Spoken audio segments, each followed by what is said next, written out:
Rebonjour tout le monde. Je vous invite à courber vos têtes. Prions.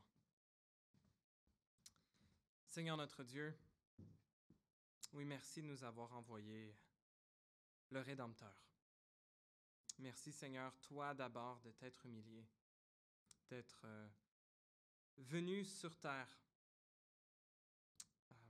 Merci Seigneur Jésus, d'avoir bravé bien plus qu'une tempête de neige, la glace, les intempéries, la guerre, pour venir nous secourir, mais de t'être incarné dans notre humanité.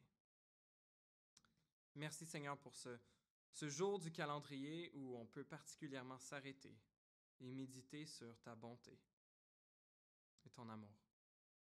Et l'appel la réponse que nous voulons offrir à ton amour.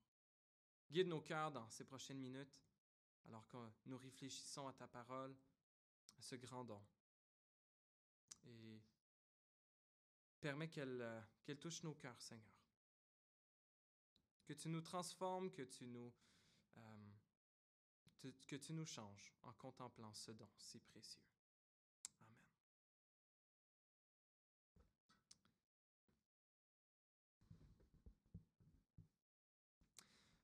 On termine aujourd'hui, comme c'est notre dimanche de Noël, notre courte série de Noël qu'on s'est donnée comme Église, où on réfléchissait à les quatre cadeaux de Noël dont notre monde a grandement besoin. On a donné à mes enfants ce matin un premier cadeau dont ils n'avaient pas besoin. Ils ont reçu des toupies. Ils vont avoir d'autres cadeaux au courant de la journée dont ils n'ont pas besoin, mais qui seront des luxes, des cadeaux avec lesquels ça nous fait plaisir de les gâter. Et peut-être que vous allez donner ou recevoir des cadeaux, peut-être qu'ils sont des vrais besoins, mais peut-être certains qui, comme les toupies pour mes enfants, ne sont pas des besoins, sont des luxes, sont des plaisirs qu'on a à donner. Puis je ne sais pas qu'est-ce que les grands-parents ont en réserve aussi, on va se ramasser toutes sortes d'autres choses dont on n'a pas besoin chez nous. Mais on voulait dans les dernières semaines et terminer encore aujourd'hui par se rappeler ce dont notre monde a vraiment besoin. Notre monde cherche et soupire après la paix. Notre monde soupire après la joie. Notre monde recherche le pardon. Et notre monde a soif d'unité pour un monde divisé. Dans les dernières semaines, on a considéré les trois premières et on termine aujourd'hui avec cette réflexion pour notre besoin, notre soif, notre faim d'unité pour un monde divisé. Oui, notre monde est bien souvent divisé entre Orient et Occident, entre hommes et femmes, entre jeunes et vieux, entre gauche politique et droite politique. Dans les dernières années, on avait entre ceux qui voulaient des mesures sanitaires plus strictes et ceux qui voulaient des mesures sanitaires moins strictes. C'était difficile de trouver des terrains d'entente, comme ce l'est bien souvent. Et plus que de souhaiter que les autres nous ressemblent plus, et c'est souvent ça notre désir d'unité. On veut l'unité, on veut que les autres soient d'accord avec moi, on veut que les autres me ressemblent plus. Dans le fond de nous, il y a aussi ce désir d'unité même au milieu de la diversité. De même si on a des priorités différentes, des forces différentes, de pouvoir être unis et vivre en paix dans l'amour les uns avec les autres. D'être dans le monde une diversité qui fait notre force et notre beauté. Le Canada comme pays est un peu bâti sur cet idéal d'être une terre d'accueil pour des gens qui viennent de partout, pour des gens comme mes ancêtres qui sont arrivés d'Europe il y a quelques siècles, les gens qui habitaient déjà ici, les peuples autochtones, et certains qui se sont joints, qui sont arrivés au Canada dans les décennies et les siècles qui ont suivi, et certains d'entre vous même dans les dernières semaines qui est arrivé au Canada. Et on aimerait avoir un pays uni avec cette belle unité dans la diversité. Et on y aspire. Je pense que c'est bien qu'on aspire à cela, mais c'est pas toujours facile de vivre unis dans la diversité. Ce que j'aimerais nous proposer ce matin, c'est que la nativité, la naissance de Jésus, est la plus grande source d'unité pour un monde divisé. La nativité est la plus grande source d'unité pour un monde divisé. Tout d'abord, les sources de division nous atteignent tous. Ça peut être des grands enjeux un peu politiques ou sociaux, comme on vient de discuter, mais ça peut aussi être des choses beaucoup plus personnelles. Le jour de Noël, on aimerait tant pouvoir rassembler toute la famille, passer des bons moments ensemble. Et pour certains d'entre nous, c'est pas mal ce que nous allons expérimenter en cette saison, peut-être dans les derniers jours ou dans les jours à venir. Mais pour d'autres, ce sera bien plus peut-être une tristesse qui demeure, que cette image idyllique soit loin de notre réalité, avec le douloureux souhait que ça aurait pu être le cas. J'entendais un témoignage cette semaine, quelqu'un que je ne connais pas personnellement, qui partageait avoir eu une chicane avec sa sœur et que depuis 3 ans, ils ne se parlaient plus. Et qu'à l'approche du temps des fêtes, ils vivaient d'autant plus cette tristesse de cette relation brisée. Les années de conflit et de froid. Leurs enfants qui n'ont pas pu se côtoyer durant toutes ces années et l'incertitude à propos de est-ce que cette relation peut être réparée. La division, les sujets de division peuvent être bien nombreux. Il y a ces tensions un peu permanentes entre les hommes et les femmes, les différences entre chacun qui peuvent être vécues de façon très réelle au sein d'un couple, au sein d'un mariage. Les différences ou les divisions, les problèmes entre ethnie, nationalité, la guerre qui sévit encore aujourd'hui en Europe, entre la Russie et l'Ukraine. Je pense à des injustices historiques, des génocides d'ethnie, des tensions entre nations, entre langues, entre couleurs de peau. Au Québec, c'était souvent entre français et anglais. Pour nos amis d'Afrique du Nord, entre arabes et kabyles. Et il n'y a pas de limite à la quantité de division qu'on est capable d'avoir. Les gens de la ville, on peut dire des choses sur les gens de la région, et même rendu en ville, ah ouais, on le sait bien, les gens de la région, puis ah oui, on le sait bien, le monde de la banlieue, puis le monde de plus au centre, ah, puis les gens du centre-ville, et etc. On a toujours des bonnes raisons de parfois se mépriser les uns les autres. La tension éternelle entre les générations, entre les plus vieux expérimentés et résistants au changement, et les plus jeunes fougueux qui veulent changer les choses vite et qui peuvent avoir l'arrogance de l'inexpérience. Même comme chrétiens aussi, les divisions entre différentes branches du christianisme qu'on peut facilement dire « Ah, on sait bien, eux, ils sont comme ça. Ah, eux, ils n'ont pas raison à cause de ci ou ça. » Nos raisons de division sont bien nombreuses. Elles peuvent être un peu en surface ou elles peuvent être extrêmement personnelles. Le philosophe allemand Schopenhauer a comparé la race humaine à une bande de porcs-épics dans une froide nuit d'hiver qui veulent se rapprocher les uns des autres pour se tenir au chaud, mais plus ils se serrent les uns contre les autres pour se réchauffer, plus ils se piquent l'un l'autre et plus nous nous blessons avec nos piquants acérés. Parfois, en réaction à cette douleur de s'être piqués les uns aux autres, nous nous isolons de nouveau et nous retrouvons à errer seuls et parfois même à mourir de froid émotionnel dans notre solitude. Nous avons besoin les uns des autres, mais en même temps, nous sommes durs à vivre les uns avec les autres. Bien, ce que j'aimerais vous suggérer, vous proposer ce matin, c'est que la naissance de Jésus est la meilleure nouvelle qui soit pour nous qui aspirons à cette unité qui semble nous évader.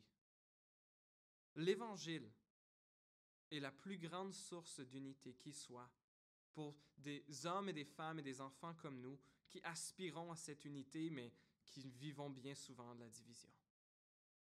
Le principe même de l'Évangile, de la raison d'être de Noël, c'est l'histoire que la Bible affirme être historique et réelle, où Dieu lui-même est devenu homme dans la personne de Jésus pour unir à nouveau le ciel et la terre qui ont été divisés. Alors que, comme êtres humains, nous pouvons être différents de toutes sortes de façons, il y a ces grands dénominateurs communs qui reviennent. Et que la Bible affirme que nous avons tous été créés à l'image de Dieu. Peu importe notre âge, peu importe nos capacités physiques, mentales, intellectuelles, peu importe notre compte en banque, notre statut social, la couleur de notre peau, la langue que nous parlons, tous créés à l'image de Dieu. Et cette grande conviction qu'a l'humanisme, que l'être humain est, que nous sommes tous créés égaux, n'est pas quelque chose qu'on peut observer dans la nature. Dans la nature, on voit plutôt que c'est la loi du plus fort. Les animaux entre eux n'ont pas tendance à prendre soin des plus faibles, à moins que ce soit leurs petits. Cette conviction que, comme être humain, nous sommes tous créés égaux est pas quelque chose à laquelle on peut arriver d'un point de vue évolutionnaire. Et même certains de ceux qui ont prôné des génocides et du mépris envers d'autres ethnies, d'autres peuples, étaient sur la base de cette supériorité. Nous sommes supérieurs et parfois à déshumaniser ceux qui étaient différents.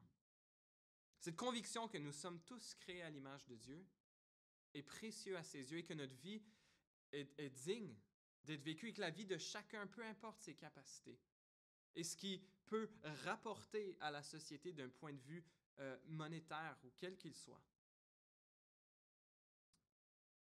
La Bible affirme la valeur de chaque vie humaine, la tienne et celle de quiconque. Mais la Bible, non seulement nous met ce portrait que nous sommes tous égaux, créés à l'image de Dieu, mais que nous sommes aussi tous malades d'une même maladie. Tous brisés à cause du mal qui vit dans nos cœurs, depuis que nos premiers parents se sont rebellés contre le Dieu qui les avait créés pour être en relation et en harmonie avec eux. Depuis les débuts de l'humanité, cette union que Dieu avait voulu entre le Créateur et sa création a été brisée.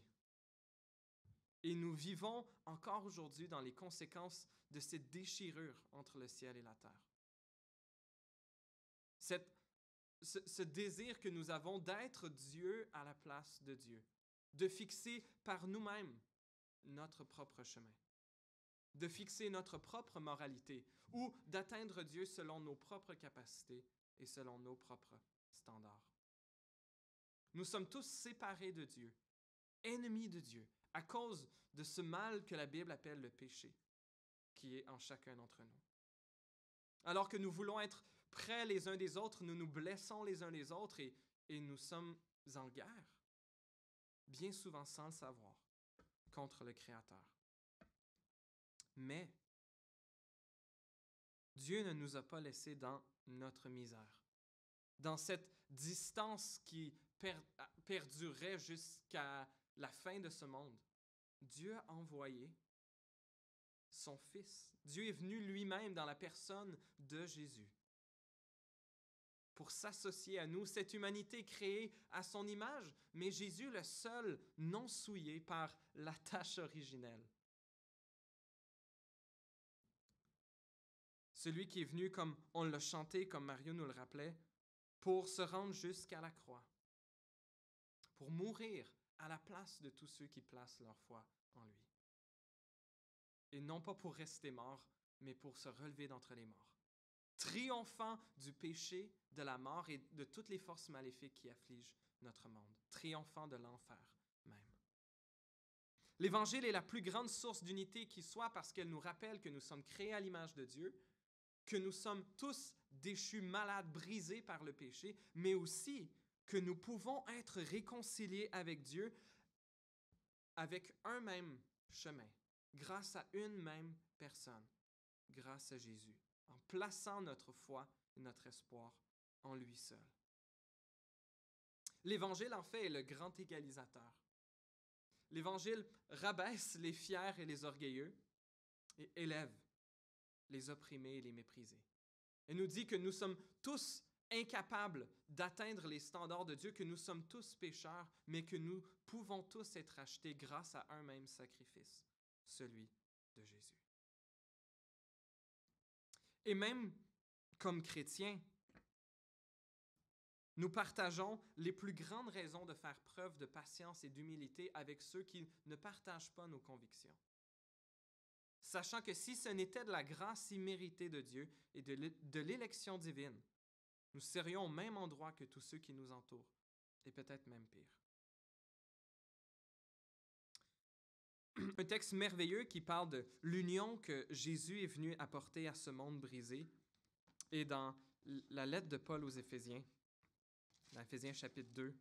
Je vais vous lire ce texte qui est peut-être un peu complexe, mais je ne vais pas le lire je ne vais pas l'expliquer grandement. C'est un texte qui parle de comment dans l'Ancien Testament, Dieu avait préparé le peuple d'Israël pour recevoir le Messie et les autres nations étaient un peu étrangères, étaient à l'extérieur des promesses de Dieu. En fait, cette porte était toujours ouverte, mais elle n'était pas claire. Mais par Jésus, maintenant, la porte est clairement ouverte à toutes les nations de se joindre au peuple de Dieu. Et que ces divisions qu'il y avait, et même encore aujourd'hui, ces tensions ethniques, de langue, de culture, quelles qu'elles soient, qui peuvent être entre nous, comme chrétiens avec ce monde, peuvent en Jésus être mises à niveau, alors que nous trouvons notre unité en lui.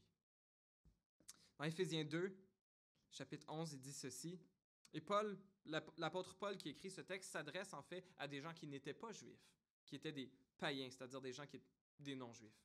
Il dit ceci, « C'est pourquoi souvenez-vous qu'autrefois, vous étiez identifiés comme non-juifs dans votre corps. » Il fait allusion à la circoncision ici. « Appelés incirconcis par ceux qui se disent circoncis et qui le sont dans leur corps par la main de l'homme. Souvenez-vous qu'à ce moment-là, vous étiez sans Messie, exclus du droit de cité en Israël, étrangers aux alliances de la promesse, sans espérance et sans Dieu dans le monde. Mais maintenant, en Jésus-Christ, vous qui autrefois étiez loin, vous êtes devenus proches par le sang de Christ. En effet, il est notre paix. Lui qui des deux groupes, juifs et non-juifs, n'en a fait qu'un et qui a renversé le mur qui les séparait, la haine. Par sa mort, il, Jésus, a rendu sans effet la loi avec ses commandements et leurs règles, afin de créer en lui-même un seul homme nouveau à partir des deux, établissant ainsi la paix. Il a voulu les réconcilier l'un avec l'autre avec Dieu, en les réunissant dans un seul corps, au moyen de la croix, en détruisant par elle la haine. Il est venu annoncer la paix à vous qui étiez loin et à ceux qui étaient près. À travers lui, en effet, nous avons les uns et les autres accès auprès du Père par le même esprit. Ainsi donc, vous n'êtes plus des étrangers ni des résidents temporaires, vous êtes au contraire concitoyens des saints, membres de la famille de Dieu. Jésus est venu apporter une unité qui n'existe pas ailleurs dans ce monde entre les gens de toutes les nations. Une unité dans la foi qui découle en fait de l'unité au sein même de la Trinité divine. Une des doctrines complexes de la foi chrétienne est cette conviction que la Bible nous enseigne que Dieu, qu'il n'existe qu'un seul Dieu, mais qu'il existe en trois personnes distinctes, Père, Fils et Saint-Esprit. Et Jésus, la veille de sa mort, priait pour ses disciples, priait pour l'Église, et faisait cette prière d'unité en faisant allusion à l'unité qui règne au sein même de Dieu. Dans Jean chapitre 17, les versets 20 à 23, Jésus prie ceci, et prie ceci pour nous, chers amis, pour nous chrétiens. Il priait pour ses disciples, mais il dit qu'il ne prie pas juste pour eux, mais pour tous ceux qui vont croire en son nom. Dans Jean 17, 20 à 23, « Je ne prie pas pour eux seulement, mais encore pour ceux qui croiront en moi à travers leurs paroles, afin que tous soient un, comme toi, Père, tu es en moi, et comme je suis en toi, afin que eux aussi soient un en nous, pour que le monde croie que tu m'as envoyé. Je leur ai donné la gloire que tu m'as donnée, afin qu'ils soient un, comme nous sommes un, moi en eux et toi en moi, afin qu'ils soient parfaitement un, et qu'ainsi le monde reconnaisse que tu m'as envoyé et que tu les as aimés, comme tu m'as aimé. » Et peut-être qu'on pourrait espérer, alors pourquoi les chrétiens sont-ils tous divisés dans leur propre dénomination? En plus, vous ici à l'Église, c'est l'Église baptiste évangélique de Saint-Léonard. Qu'est-ce que ça veut dire, baptiste évangélique? Vous pouvez pas être juste unis avec, on pourrait pas faire une seule grande Église de Jésus. Et malgré que ça soit louable, je pense qu'il y a des nuances doctrinales qui font que c'est difficile de collaborer dans une même organisation, mais on peut affirmer tout à fait le fait que nous faisons partie de la même famille et que nous avons Dieu comme Père. Cependant, on ne peut pas diluer tant ce qui nous unit au point d'être que tout ce qui nous unit est le fait de ne pas juger. Parfois, notre société nous encouragerait à si seulement tout le monde pouvait ne pas juger les autres, sauf ceux qui jugent les autres. Mais si on n'a rien en commun, alors on a bien beau essayer de réduire le dénominateur commun au plus bas, mais c'est difficile. Je pense que la Bible nous donne les meilleures raisons, comme on l'a vu tantôt. Et d'être unis, cependant, Jésus ne désire pas une unité à tout prix. Jésus dit dans ce même passage au verset 22, donc il aspirait à ce que nous soyons unis. Cependant, il dit au verset 17, juste quelques versets plus tôt, « Sanctifie-les par ta vérité, ta parole est la vérité. » Comme chrétiens, nous pouvons être unis les uns les autres à la mesure où nos vies et nos convictions sont en ligne avec la parole de Dieu, qui est la vérité. Jésus est venu apporter cette union dans sa propre personne. Il est venu pour réconcilier le ciel et la terre qui avaient été brisés et qui sont encore brisés par le péché. En Colossiens 1:20, l'apôtre Paul dit que Dieu a voulu par Christ tout réconcilier avec lui-même, aussi bien ce qui est sur la terre que ce qui est dans le ciel, en faisant la paix à travers lui par son sang versé sur la croix.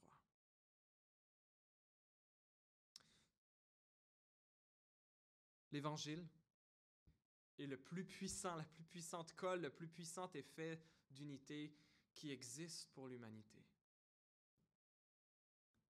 Et ainsi donc, alors que Dieu nous offre la réconciliation avec lui-même par le sang de Jésus, Dieu nous appelle aussi, autant que cela dépende de nous, à être en paix avec tous les autres, tous les êtres humains, tous les hommes,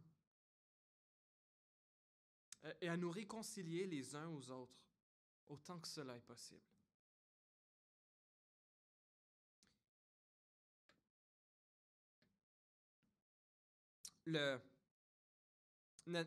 J'aimerais faire une petite histoire à propos de Nelson Mandela, qui avait été en Afrique du Sud emprisonné pendant 27 ans pour ses convictions politiques et qui a fini par être libéré et qui a été élu président de l'Afrique du Sud. L'Afrique du Sud qui avait été profondément séparée à cause de cette ségrégation douloureuse et injuste entre blancs qui étaient bien plus riches et noirs qui étaient bien plus pauvres. Nelson Mandela était le premier président noir et il y avait cette beaucoup plus grande majorité de citoyens à la peau noire. Et lorsque Nelson Mandela a prêté serment en tant que président de l'Afrique du Sud, un des éléments qui était si significatif, ce n'était pas seulement le fait qu'une personne de couleur devenait le chef d'un État ayant connu des années de ségrégation et de mauvais traitement envers ses citoyens noirs, mais c'était aussi l'inclusion gracieuse par Mandela de ses anciens adversaires qui était si inspirante. Cependant, lorsque Mandela est arrivé pour son assermentation, il était accompagné de sa fille aînée, ainsi que des forces de sécurité sud-africaines. Mais ce n'est pas tout. La police et les services correctionnels, les mêmes personnes qui s'étaient chargées de ces 27 années de prison, ont longé sa voiture, l'ont salué et l'ont escorté jusqu'à son inauguration. Il a voulu délibérément, dans sa garde rapprochée, dans ses gardes du corps, employer les gardes du corps des anciens présidents et d'avoir cette mixité ethnique au sein même de ceux qui étaient les plus proches de lui. Et ce fut un moment fort pour de nombreuses raisons. Mais il a surtout rappelé qu'il y a à peine quelques années, Mandela était considéré par l'État sud-africain comme un ennemi public, un terroriste à arrêter et à exiler dans une prison éloignée. Je ne pense pas que Nelson Mandela était chrétien, mais il démontrait cet esprit, cette puissance que l'Esprit de Dieu peut faire en tous ceux qui ont été réconciliés avec Dieu et qui leur permet d'aimer leurs ennemis et de pardonner à ceux qui leur ont fait du tort. Dans Colossiens 3,15, la parole de Dieu nous dit que la paix du Christ, à laquelle vous avez été appelés pour former un seul corps, règne dans votre cœur. Et soyez reconnaissants. En ce jour de Noël aujourd'hui, que ce soit aujourd'hui ou dans les prochains jours, la prochaine année, est-ce qu'il y a une relation brisée dans ta vie qui aurait l'occasion d'être réconciliée? Est-ce qu'il y aurait une opportunité de pardonner? Peut-être que tu conçois que le mal qui t'a été fait est trop grand et trop difficile à pardonner. Ou qu'il a été répété à trop de reprises. C'est ce qu'un des disciples de Jésus lui a posé directement comme question. Dans Matthieu 18, l'apôtre Pierre s'approche de Jésus et lui dit « Seigneur, combien de fois pardonnerai-je à mon frère lorsqu'il péchera contre moi? Est-ce que ce sera jusqu'à 7 fois? Est-ce que j'aurai à pardonner même jusqu'à 7 fois, Seigneur? » Puis Jésus lui répondit « Ouais, 7 fois, c'est vraiment bien. Non, en fait, 5, ça aurait été suffisant, mais 7, wow! » Non, en fait, c'est pas ça que Jésus lui dit. Jésus lui dit « Ah, je ne te dis pas jusqu'à 7 fois, mais jusqu'à 70 fois 7 fois. » Probablement que la bouche, la mâchoire leur est tombée à terre. Peut-être que ces paroles vous coupent aujourd'hui. Vous dites, Dieu, si c'est ça que tu exiges de moi, j'en veux pas de toi. Mais Jésus, juste après, se met à raconter une histoire où, dans le fait, il illustre le fait que notre dette envers Dieu dépasse de loin celle des autres envers nous. Et que pour tous ceux qui s'approchent de Dieu avec humilité, pour demander son pardon par Jésus, il l'accorde pleinement et parfaitement. Nous donnant ainsi la capacité de nous-mêmes pouvoir pardonner avec l'aide de Dieu, avec la grâce de Dieu, avec l'Esprit de Dieu qu'il place dans nos cœurs lorsque nous plaçons notre foi en lui. Il nous donne la capacité de pardonner, même aux pires souffrances, aux pires abus que nous avons vécus. C'est pas que la relation doit nécessairement être établie. C'est pas parce qu'on pardonne qu'on fait nécessairement confiance. Mais lorsque c'est possible d'avoir une certaine forme de restauration, de réconciliation, nous pouvons marcher un peu dans les traces de Jésus qui a fait toute cette distance entre le ciel et la terre pour venir nous réconcilier avec lui. Dans 1 Corinthiens 13, l'apôtre Paul dit à propos de l'amour, « L'amour pardonne tout, il croit tout, il espère tout, il supporte tout. » Dans Éphésiens 4, 32, « Soyez bons et pleins de compassion les uns envers les autres, pardonnez-vous réciproquement comme Dieu nous a pardonnés en Christ. » En conclusion, la semaine passée, je partageais quelques scènes du grand classique de Noël, Maman, j'ai raté l'avion, ce film de 1990, avec le petit Kevin McAllister qui il souhaitait donc que sa famille disparaisse pour Noël, puis sa famille disparaît. Et il est tout heureux jusqu'à ce qu'il, en fait, se rend à l'église et se met à prier, ou il se met à prier que sa famille revienne. Et le le jour de Noël va se lever en espérant que sa prière a été entendue et que sa famille revienne, et elle va revenir. Mais ce que je trouve qui est une des plus belles scènes de ce film-là, je partageais avec ma femme, lorsque j'étais enfant, tout ce que j'aimais de ce film-là, c'est les scènes à la fin, les sections à la fin où il y a la bataille contre les méchants, puis il y a tous les pièges. Mais lorsque je l'ai réécouté il y a quelques années comme adulte, comme père, euh, mon regard sur ce film a beaucoup changé. Oui, il y avait toujours les scènes fun et drôles avec les méchants qui se font faire mal de toutes sortes de façons. Mais c'est les leçons aussi sur la famille et sur le pardon. Et cette scène aussi, où Kevin, juste avant qu'il va y avoir le grand combat contre les voleurs, dans les heures, il les a entendus dire à quelle heure ils allaient venir pour essayer de pénétrer dans la maison, pour l'attacher, puis voler les choses de valeur. Mais il se rend à l'église et il y a une répétition de chorale. Il y a une chorale qui est en train de chanter Minuit chrétien, justement. Puis Kevin s'assoit. C'est la répétition en vue de la messe de minuit. Puis là, il se rend compte qu'assis à côté de lui, il y a le vieux monsieur qui lui faisait peur et dont on racontait des choses terribles. Le monsieur s'approche de lui, il lui souhaite joyeux Noël. Il demande s'il peut s'asseoir à côté de lui. Et le monsieur n'est pas effrayant finalement. Mais il dit qu'il est à la répétition, peut-être vous vous souvenez de cette scène. Il dit, sais-tu pourquoi je suis ici? Petit, ma petite fille est dans la chorale, là. La petite rouquine. Mais je pourrais pas être là ce soir, à la représentation de la messe de minuit. Kevin, il dit, mais pourquoi? Il dit, ça va déplaire à mon fils. Il y a plusieurs années, je me suis disputé avec mon fils. Je lui ai dit que je voulais plus jamais le voir. Il a dit pareil. Depuis ce jour, on ne se parle plus. Et à Kevin de dire tout simplement, s'il vous manque, monsieur, appelez-le. Il dit, mais j'ai peur qu'il raccroche. Mais comment savez-vous qu'il refusera de vous parler?